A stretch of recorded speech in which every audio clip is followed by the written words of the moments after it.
नमस्कार मित्रों, अडानिया education academy आसिन के इस यूट्यूब चैनल पर मैं एक बार फिर भगत सिंह आपका हार्दिक स्वागत अभिनंदन करता हूं।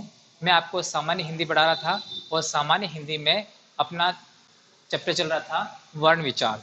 वर्ण विचार से संबंधित दो वीडियो अपने पहले आ चुके हैं और आज तीसरी कक्षा है वर्ण विचार का आधार पर, वो हम अभी स्टार्ट करते हैं। वर्ण विचार के बारे में जो पहले हमने पढ़ा है वो ये था, वर्ण विचार है क्या। व्याकरण से संबंध करके हम वर्ण विचार को देखें तो वर्णों को शुद्ध बोलना, वर्णों का शुद्ध लेखन और वर्णों का शुद्ध प्रयोग से संबंधित जानकारी जो प्राप्त की जाती है वह वर्ण विचार के अंतर्गत आती है। यानी कि वर्ण विचार के अंतर्गत हमें वर्णों को शुद्ध बोलना, वर्णों का शुद्ध लेखन, वर्णों का शुद्ध प्रयोग कैसे किया जाए, ये जानकारी जो हमें प्राप्त करते हैं वह वर्ण विचार के अंतर्गत आता है। अब इस वर्ण विचार के अंतर्गत हमने इससे पहले वाली कक्षाओं में हमने जो वर्ण के जो प्रकार है, स्वर और व्यंजन, स्वर और व्यंजन, स्वर और व्यंजन के बारे में हमने सामान्य जानकारी पहले प्राप्त कर ली थी और स्वरों के प्रकार, स्वर का जो विभाजन हुआ है वो सभी हमने प्राप्त कर लिया था। आज हम व्यंजन के बारे में पढ़ेंगे। तो व्यंजन, सबसे पहले हम व्यंजन किससे कहते हैं, व्यंजन क्या है, इनके बारे में जानकारी प्राप्त कर लेते हैं। व्यंजन, पिछली कक्षा में हमने स्वर की परिभाषा पढ़ी थी। स्वर, व्यंजन, व्यंजन वह वर्ण है, व्यंजन वह वर्ण है जिनको उच्चारण में किसी अन्य वर्ण की सहायता ली जाती है। अन्य वर्ण की सहायता, व्यंजन वे वर्ण है जो अन्य वर्ण की सहायता से उच्चारित होते हैं, और या यूं कहें कि व्यंजनों का उच्चारण स्वतंत्र रूप से नहीं होता है। इनका उच्चारण स्वतंत्र रूप से नहीं होता है।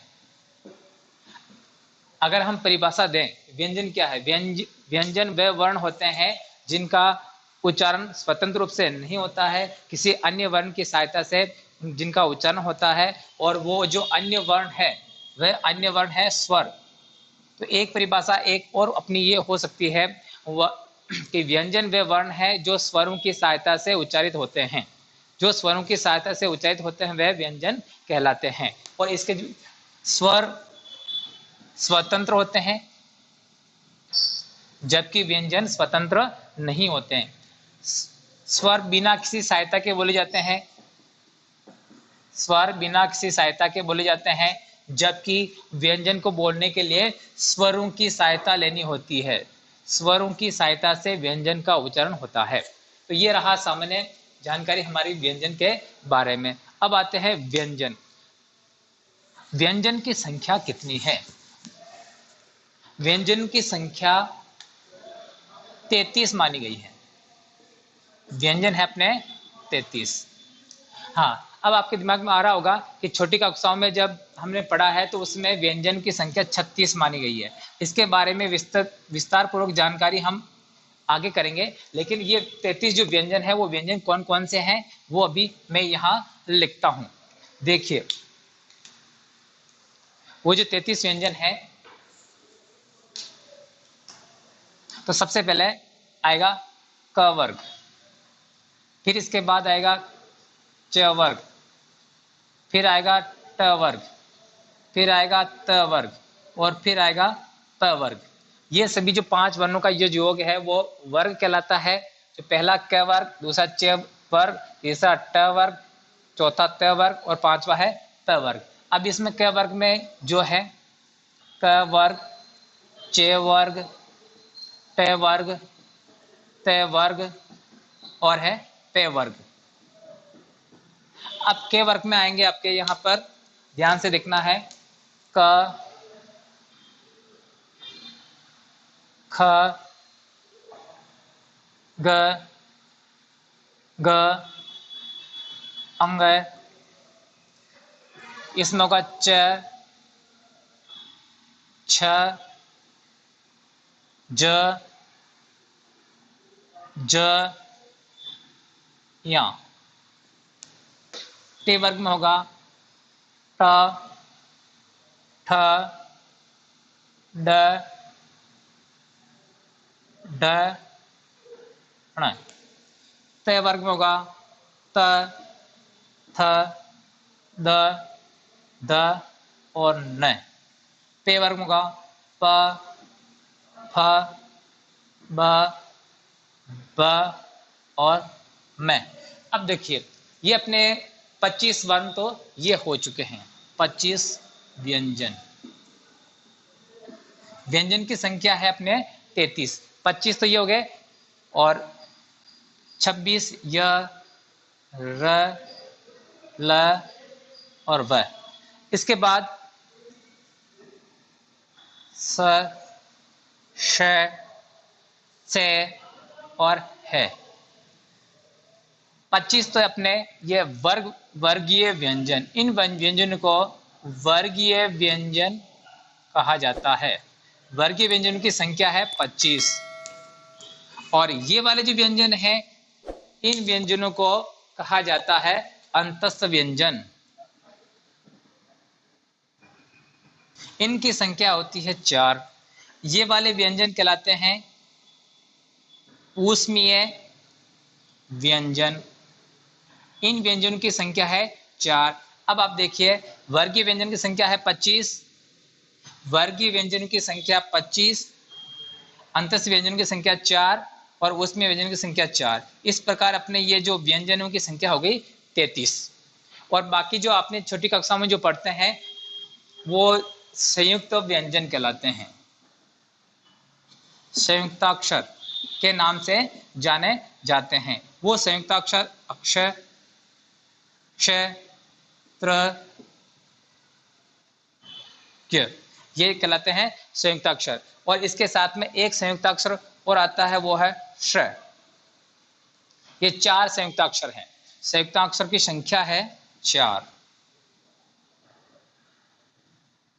वो संयुक्ताक्षर आपके सामने है श, त्र, ज और श। ये श, ये आपके संयुक्ताक्षर है। अब इससे ये तो हमारे हो चुके हैं 25 वर्गीय व्यंजन, 4 अंतस्थ व्यंजन, 4 ऊष्मीय व्यंजन और 4 है संयुक्ताक्षर। ये संयुक्ताक्षर व्यंजन में नहीं आते हैं, इसलिए व्यंजनों की संख्या है अपने यहाँ पे 33। अब देखिए ये जो वर्ग है, क वर्ग, च वर्ग, ट वर्ग, त वर्ग और प वर्ग। अब जो क है, इसे के को बोलेंगे कक्कार, के को हम बोलने का उच्चारण करेंगे कक्कार। खे का होगा खक्कार, ऐसे थे का थक्कार। जो कार पीछे लगाकर, व्यंजनों के पीछे कार लगाकर बोला जाता है। ये कक्कार है, खक्कार है, पपार, पकार है, ये बकार है। इस प्रकार के व्यंजनों का जो कार लगा के उनका उच्चारण किया जाता है। तो ये हो गया। अब देखिए ये वाला जो भाग है 1, 2, 3, 4 और 5, ये 5 वर्ग है। वर्गीय व्यंजन को इसलिए कहा जाता है क्योंकि ये 5 का जोड़ा है। 1, 2, 3, 4, 5, 5 एक वर्ग में 5 होते हैं, इसलिए वर्गीय व्यंजन कहलाते हैं। सभी में 5 5 है, जो उनकी संख्या हो गई 25, यानी वर्गीय व्यंजनों की संख्या है 25। ये जो वर्गीय व्यंजन है, इनका जब उच्चारण करते हैं तो अंदर से हमारी जो प्राण वायु बाहर निकलती है और ये प्राण वायु मुख्य अवयव से किसी न किसी मुख्य अवयव से टकराती है। टकराने के कारण अर्थात स्पर्श करने के कारण इनको स्पर्शी व्यंजन भी कहा जाता है।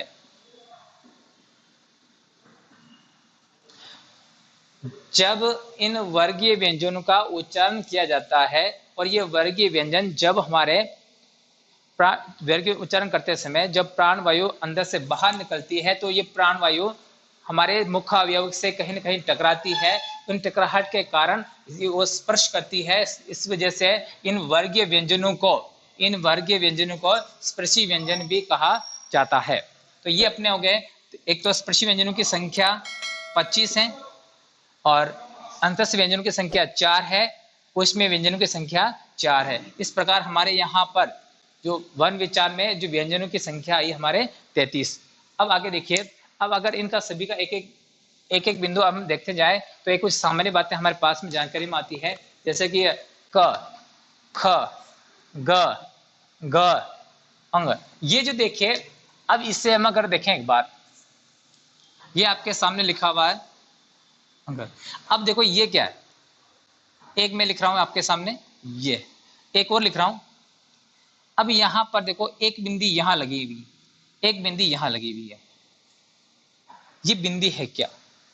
इस बिंदु के आधार पर इनका नामकरण होता है। ये ऋ है और यह ng है। अब है क्या, इनमें थोड़ा सा हम देखते हैं एक बार कि ये होता क्या है। एक ये लाइन खिंची हुई है और एक लाइन ये खिंची हुई है। तो ये लाइन खिंची हुई, इसे हिंदी में शिरोरेखा कहा जाता है।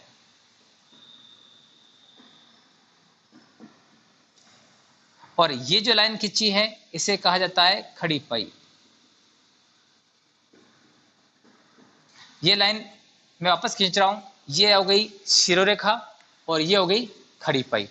अब देखिए, ये जो शिरोरेखा है इसके ऊपर बिंदी मिलती है हमें, एक बिंदु शिरोरेखा के ऊपर मिलता है, एक शिरोरेखा के यहां मिलता है, एक शिरोरेखा के यहां मिलता है और एक शिरोरेखा के यहां मिलता है। अब जैसे मैं कुछ व्यंजन यहां लिख रहा हूं और बता रहा हूं, जैसे कि ये क लिखा, के ऊपर बिंदी आ गई। अब मैं जैसे यहां लिखा ड लिखा, ड लिखते ही मैंने यहां लगे तो ये दूसरा हो गया, एक बिंदी आ गई। यानी एक तो ये हो गया, दूसरा ये हो गया, तीसरा मैं यहां लिख रहा हूं, मैंने लिखा ग, ग के साथ में मैंने यहां बिंदी और बना ली, ये हो गया नंबर 3। और एक चौथा लिख रहा हूं मैं, ये। अब 4 बिंदु हो गए, 1 2 3 और 4, 1 2 3 और 4। इन चारों के नाम क्या क्या है वो एक बार हम यहाँ पे देख लेते हैं। देखिए, तो सबसे पहले जो शिरोरेखा नंबर 1, जो शिरोरेखा के ऊपर, शिरोरेखा के ऊपर जो बिंदु लगता है ये कहलाता है अनुस्वार। मैं वापस बोल रहा हूं, उच्चारण कर रहा हूं इसका, जो शिरोरेखा के ऊपर बिंदु लगता है वो अनुस्वार कहलाता है।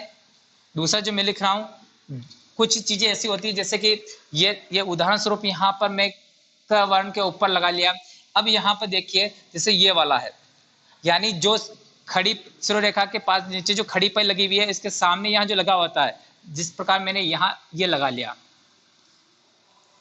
ये जो लगा हुआ है ये कहलाएगा पंचामाक्षर, ये कहलाएगा पंचामाक्षर। और इसके बाद नंबर 3 पे जैसे ये लगा हुआ है, यानी कि ये शिरोरेखा, ये खड़ी पाई, मैं इसे ऊपर लिखता हूं यहाँ पे अब मैं इनको वापस यहां पर एक बार और लिख रहा हूं, ध्यान से देखिए। यहां पर सबसे पहले हमने अनुस्वार देखा था, अनुस्वार के बाद हमने पंचमाक्षर, अनुस्वार के बाद में पंचमाक्षर देखा था। इस नंबर 3 पे अब हम देख रहे हैं, 2 तो हो चुका है। अब ये जो अनुस्वार है वह है खड़ी पाई के ऊपर, पंचमाक्षर जो है इसका संकेत चिन्ह मैं यह बना रहा हूं, ये शिरोरेखा हो गई, ये खड़ी पाई हो गई और इसके यहाँ पे, और उदाहरण स्वरूप मैं यह बता रहा हूं वो है ये अपना अंग है, केवल इसी के साथ यहाँ पे लगता है, इसीलिए पंचमाक्षर कहते हैं। और इसके बाद वाला जो मैं लिख रहा हूं जैसे कि ये है, उसका नाम है नुक्ता। क्या है? नुक्ता। और ये जो नुक्ता है वह है खड़ी पाई के आगे यहां लगता है, ये कहलाएगा नुक्ता। ये नंबर 3 पे ये कहलाता है नुक्ता। और इसके बाद नंबर 4 पे। नंबर 4 पे अपना बचा हुआ है, ये हो गई शिरोरेखा, ये खड़ी पाई और इसके नीचे यहाँ ये जो लगा हुआ है बिंदु, ये जो बिंदु लगा हुआ है इस बिंदु को हम यहां बोलते हैं ताड़न जात चिन्ह।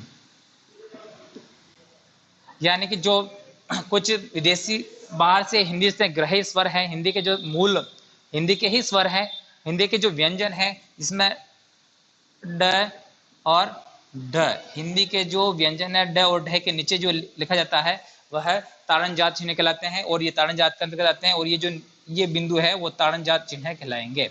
ये केवल 2 के साथ में लगता है और ये इनका जो उच्चारण स्थल है वह एक तो यह यहाँ है, इनको उत्क्षिप्त व्यंजन भी कहा जाता है, और एक है यहाँ पर, इनको उत्क्षिप्त व्यंजन या ताड़नजात व्यंजन भी कहा जाता है। और इस प्रकार के संकेत चिन्ह को ताड़नजात चिन्ह कहा जाता है। तो ये 4 हो गए अपने, 1 2 3 और ये 4। अब इनके बारे में सामान्य जानकारी यहाँ पर हो चुकी है। जो अनुस्वार है, ये अनुस्वार हमेशा आपको याद रखना है, ये जो अनुस्वार है इनके ही रूप में लिखे में प्रयोग होते हैं। और पंचमाक्षर केवल ये क वर्ग का पंचम अक्षर है, उसका साथ में लगता है। और नुक्ता, अब देखते हैं नुक्ता। ये जो नुक्ता है, ये जो नुक्ता है अरबी फारसी शब्दों के साथ लगता है। ये नुक्ता अरबी फारसी शब्दों के साथ लगता है। वो केवल 5 है, एक तो क, ख, ग, ज और फ, ये 5 ही है, 1 2 3 4 और 5। अब ये अरबी फारसी शब्द नहीं, वर्ण नहीं है, इनके साथ में अगर ये नुक्ता यहाँ लग जाता है, ये लग गया, देखिए ये लग गया, ये लग गया, अब ये अरबी फारसी व्यंजन हो चुके हैं। ये भी हिंदी से बाहर रूप से हमने ग्रहण किया है। एक बात और बता देना चाहता हूँ, इसका सबसे पहले प्रयोग हमारे जो हिंदी के एक साहित्यकारों में है सितारे हिंद।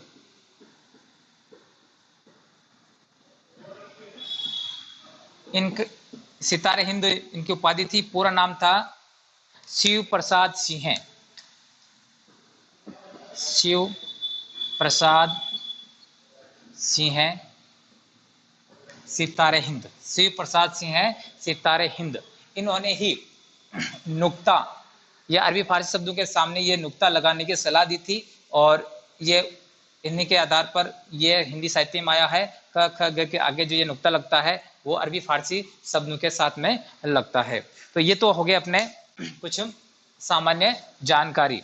अब इनके साथ में मैं कुछ बातें और बता रहा हूं, वो है कि ऊष्म व्यंजन के बारे में।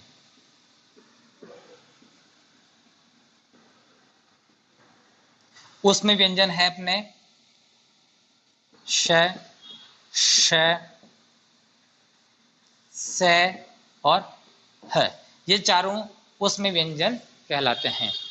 इस कक्षा में व्यंजन के बारे में सामान्य जानकारी यही थी, और अगली कक्षा में व्यंजन के बारे में और जानकारी हम प्राप्त करेंगे। आज जो हमने जो सामान्य जानकारी प्राप्त की है उनको मैं यहाँ एक बार लिख देता हूँ। एक तो हमने व्यंजन की परिभाषा देखी, इसके बाद हमने इसी कक्षा के अंतर वर्गीय व्यंजन, इसके बाद हमने अंतस्थ व्यंजन, इसके बाद ऊष्मीय व्यंजन, इसके बाद हमने जो कुछ संकेत चिन्ह थे उनके बारे में हमने जानकारी प्राप्त की। संकेत चिन्ह में हमारे एक तो हमने सबसे पहले जैसे अनुस्वार, नुक्ता, इसके बाद हमने जानकारी प्राप्त की ताड़न जात, और इसके बाद हमने ताड़नजात चिन्ह के बाद में हमने ताड़नजात के साथ में हमने पंचमाक्षर चिन्ह की जानकारी हमने प्राप्त की थी। और एक और सामान्य जानकारी दे रहा हूं, ये जो ज है, कहीं आपने ऐसा लिखा हुआ भी आपने पढ़ा होगा, ये जो वर्तमान में मानक शब्दावली के अंतर्गत नहीं आता है, इसकी जगह इसका ही प्रयोग किया जाता है। तो आज की कक्षा इतनी ही, धन्यवाद।